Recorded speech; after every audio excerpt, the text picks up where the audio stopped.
2026 ஜனவரி 20ஆம் தேதி ஆளுநர் உரையுடன் தொடங்குகிறது தமிழ்நாடு சட்டப்பேரவை கூட்டத்தொடர். தமிழ்நாட்டில் எந்த மரபையும் மாற்ற மாட்டோம். கவர்னர் தமிழக சட்டசபையின் மாண்பை நிச்சயமாக காப்பாற்றுவார் என்று நம்புகிறேன் என சட்டப்பேரவை சபாநாயகர் அப்பாவு பேட்டி.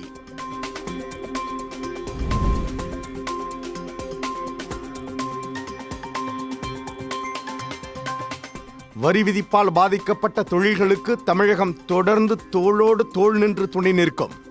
கள்ளக்குறிச்சி மாவட்டம் உளுந்தூர்பேட்டையில் 1350 கோடி ரூபாய் செலவில் நடைபெறும் தோல் இல்லா காலனி ஆலை அமைக்கும் பணிகளை ஆய்வு செய்த பின் முதல்வர் மு.க. ஸ்டாலின் அறிக்கை.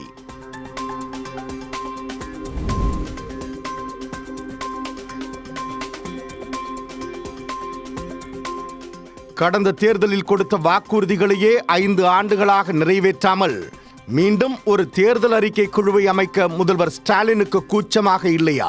இடைநிலை ஆசிரியர்கள் கடந்த 5 ஆண்டுகளாக கோரிக்கை மற்றும் கவன ஈர்ப்பு போராட்டங்கள் நடத்தியும் திமுக அரசு அவர்களை கண்டுகொள்ளாமல் வஞ்சிப்பது ஏன்? பாஜக முன்னாள் மாநில தலைவர் அண்ணாமலை கேள்வி.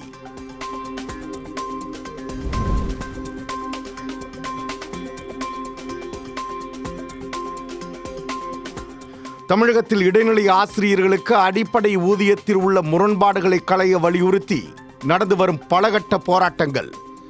திமுகவின் 311வது தேர்தல் வாக்குறுதியை நிறைவேற்ற வலியுறுத்தி சென்னையில் பள்ளி கல்வித்துறை அலுவலகத்தை முற்றுகையிட்டு போராட்டம் நடத்திய இடைநிலை ஆசிரியர்கள்.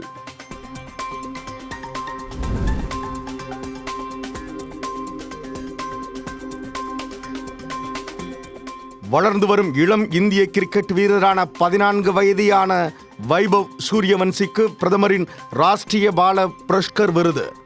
டில்லியில் உள்ள வித்யான் பவனில் நடந்த நிகழ்ச்சியில் விருதை வழங்கி கௌரவித்தார் குடியரசுத் தலைவர் திரௌபதி முர்மு.